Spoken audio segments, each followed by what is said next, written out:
So I had considered making and uploading this video on Friday, the day before the season is actually due to kick off, but I thought why not make it just now. We have our league prediction video for the Scottish Premiership for the 25-26 season, where I'm not just going to be predicting where I believe each of the 12 teams will be finishing and why. I'll also be predicting the top scorer, most assists, most clean sheets, manager of the year, player of the year, and young player of the year as well. First of all, if you are new around here, please consider checking out some of the other content on the channel. And before we get into it, of course, we still have around about a month left of the transfer window, but with the season kicking off at the weekend, I thought it would be prudent to do the predictions now. If you wait until the transfer window closes, then you've found yourself 4 or 5 games into the season. But of course, how transfer windows go could actually impact these teams, but we've got to do it based off of what we have at the moment. So without further ado, let's get into who I believe will be 12th place come the end of the season. So, I've got Dundee at the bottom of the league. I've seen a few prediction videos online from other people putting Livingston bottom, but having Dundee quite low down. I can't see any other outcome at the moment other than Dundee finishing 12th. I think Presley, whether or not you think he's a good manager or not, is irrespective. The Dundee fans, were not on board with him from the get-go because of his Dundee United connections, pretty much. And, he already out of the League Cup as well. Not great. Yes, they picked up some goals and points towards the end, but I just don't think it's going to be a good season for Dundee. I don't think they've replaced what they've lost in the squad. You saw what losing Luke McCowan did to them last season. They've now lost even more key players with Lyle Cameron, Josh Mulligan, to name two of them as well. And I just don't think Tony Docherty deserved to lose his job. And I think whether or not Presley gets sacked throughout the season and then they pick up form, or if they can sign some replacement players to come in for those players that they've lost, key players, then maybe their fortunes will turn. They have, of course, kept all the Simon Murray. Maybe his goals will be enough, but I don't think they will be. So Dundee in 12th place this season. In 11th, I've seen a few people placing these guys a wee bit higher up. I have gone for Falkirk, though. I just haven't particularly been impressed with their transfer business so far in the window. Again, we still have a while left. They could improve on that front. I just don't believe that the business that they've done so far warrants any higher finish than 11th. And on top of the squad that they already have. I do believe that they will start the season strongly and then maybe fall off a bit. I also think that their home record will be one of the better home records in the division potentially, but they may struggle greatly to get wins away from home. Only time will tell if this is a stinking prediction or not, but I can't see them finishing any higher than 11th at the moment. On to 10th, I've got Kilmarnock. Out with that season that they finished in the European places, they have been kind of there or thereabouts in terms of this place, and I think it'll be the same under Stuart Kettlewell. I think they will have similar to what I was saying with Falkirk, they'll have a really good home record, but away is not going to be great. But I think Kilmarnock, just by having that bit extra top flight experience, yes, they've gone down 1 or 2 times, but just having that extra top flight experience over Falkirk in the recent times, as well as the fact that I think they would be a little bit more likely than Falkirk to take points off of Celtic and Rangers, which of course the lower sides battling relegation. If you take points off Celtic and Rangers, it's almost worth double the points that you actually achieved. So I think they would be more likely to do that than Falkirk, and that's why I've got them in 10th place. On to 9th, I've got Livingston. I've seen a few people actually putting Livingston favourites for relegation. Not for me. I think in terms of club size, they may have had the best window out of anybody in terms of club size, but overall I think it's probably the second best window just behind Hearts so far in terms of signings, and then you could argue Rangers in terms of bringing people in. But I think Livingston's window has been excellent. They've signed some proven talent in the Premiership as well, solid signings, and keeping a hold of Pryor, the goalkeeper, that was a big part of them last season as well, keeping a hold of the top goal scorer, Robbie Muirhead. In terms of, yes, they lost to Kilmarnock, who I have ranked them higher than in the League Cup, but they should have won that game. I think Livingston will be comfortable in surviving. They could even finish a wee bit higher than what I've placed them. They will be extremely difficult to beat at home, I think. And just like what I was saying about Kilmarnock, I think they're extremely likely, especially at home, to take points off of the big two, as it were. So 9th place for Livingston. On to 8th, I've got Dundee United. I wasn't impressed with the performance against Strassen, and, not just on top of the second season syndrome back in the top flight, but the European football. Yes, they might get knocked out in the next round by Rapid Vienna, but I think they will have a drop-off. I think they overachieved massively last season, of course, losing their top goal scorer in Sam Dalby. So far, they haven't shown that they've managed to replace that yet. So I've got them finishing outside the top 6 this season. I don't think they will have as big a drop-off as they did a few seasons ago where they finished rock bottom and went down. So I do have Dundee United in 8th place. On to 7th, I've got Motherwell. I think, this is kind of the benchmark for Motherwell now. I think they will finish in the mid-table. I think they will not have what maybe some of the other teams below them that I've ranked will have, where they'll have spots throughout the season where they're really good and then really bad. I think Motherwell will just be really consistent throughout the season and will just finish outside that top 6 spot. Whether they get close to clinching that 6th place spot or higher remains to be seen.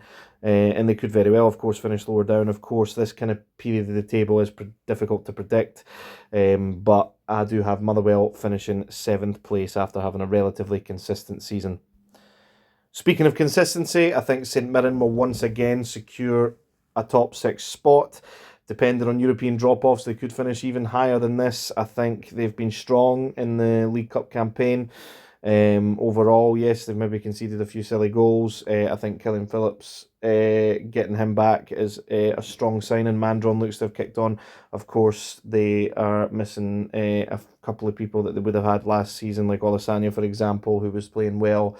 But I think St Mirren will get the job done, especially if they keep a hold of Stephen Robinson and secure that 6th place spot in top 6 football for what will be the 4th season running, I believe, which is pretty strong going for St Mirren. On to 5th, I've got Aberdeen. Despite the fact that they are the current Scottish Cup holders, I do believe that they will have a little bit of a drop-off overall in terms of European football. They could even finish lower than 5th. They are, of course, the only other Scottish side out with Celtic to be guaranteed European football. If Rangers get through their tie tonight, they join that case. And I think that will be detrimental to them in terms of how we've seen that kind of transpire for the team that gets the guaranteed European football. I'm going to say that they're not going to have as big a drop-off as they themselves did a couple of seasons ago and Hearts did last season. And I've got them finishing 5th place. On to 4th, I've got Hibs. I just think that, again, there's every chance with what they've given themselves with Michelin that they are going to get European football group stage. Even if they don't, though, I do believe that nothing against Hibs. I think they've actually signed well, and they could kick on from last season, absolutely, and finish 3rd place again. Or even higher, potentially, even though I don't think that would be the case. I just think that our next one, Hearts, not only have signed incredibly well, like I said, Derek McInnes, he's such a solid manager as well, and he's got them playing really well in pre-season, including the League Cup fixtures as well. Shanklin being played further up top now, I think is going to be massive for them. Kizaridis looks really good, so does Braga. Obviously losing James Penrice is a big hit, but I don't think that'll be enough to deter Hearts, and obviously no European football for them this season, so they've got total domestic football to focus on, and to be honest, I'd be very surprised if Hearts don't finish 3rd this season. Now we go on to our top 2. This is the one that's obviously going to be whichever way you're leaning in terms of who you think has the best squad, regardless of transfer windows. And I do have Rangers in 2nd place. I think they've made a good start overall in terms of trying to clear out the rot that's there, and bringing in some new talent. Unfortunately for them, though, I don't think enough of the rot will be cleared out. Based on, obviously, I've only seen Rangers in one competitive game at the time of recording. I'll obviously be watching them tonight as well. But the way they played against Panathinaikos, yes, they came away with the win. But if you looked at it from the circumstances, they had a goal out of nowhere from Finlay Curtis, and then the red card completely changes the game in their favour. It'll be interesting to see how they play tonight, if there's any sort of improvement, but make no mistake, Rangers were very vulnerable in that game. Yes, Panathinaikos are somewhat able to go toe-to-toe with Rangers, and most of the teams in the league potentially won't be playing like that, so they could set up and do well against the low block. I just think if they were to play like that against Celtic, even with Nicholas Kuhn leaving, I think Celtic's strength comes from wing play, and it just wouldn't end well for Rangers overall, unless, of course, they can work out the kinks with the inverted fullbacks.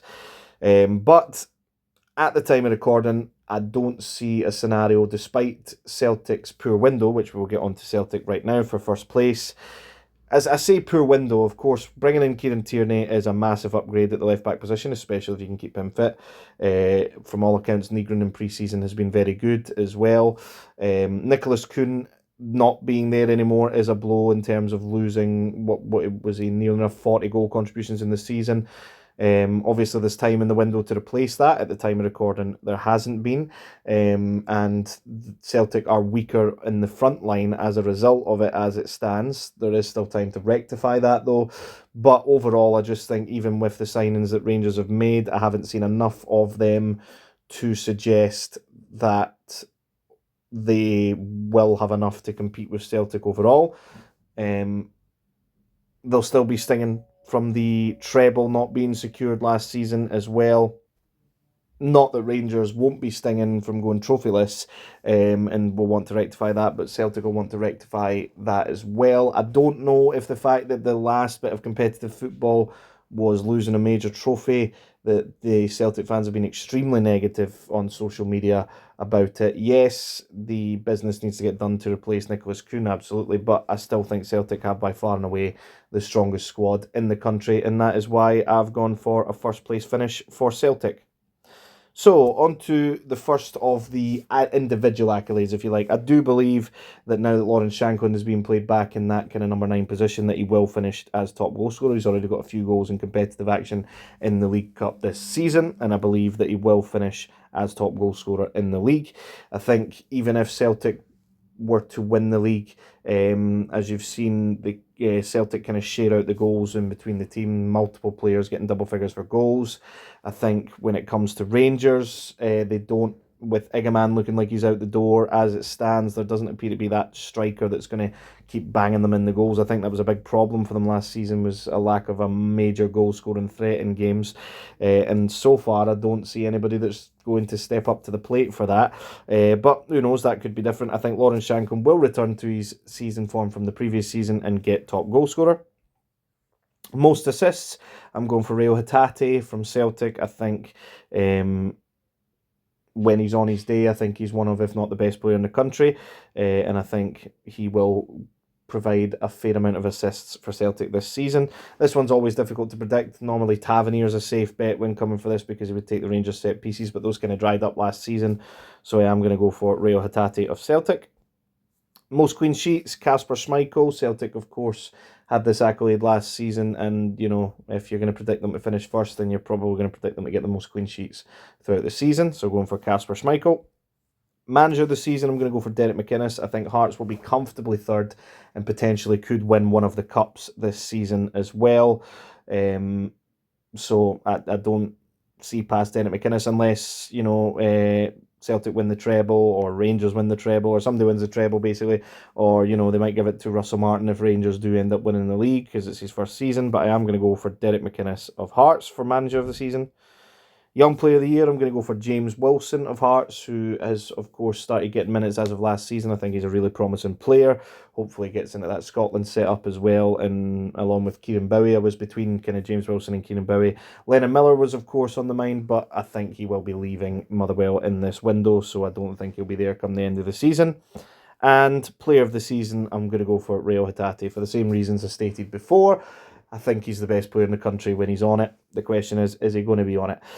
That is going to do it for the predictions for the season. Of course, this is just my opinion. It's not the correct opinion. If you have any agreements or disagreements, let me know in the comments below. Sorry if I've been harsh to your team as it may be. If you are new around here, please consider liking and subscribing as well. And let me know what your predictions are as well if you want to get involved in that. But thank you very much for watching, and I'll catch you in the next one.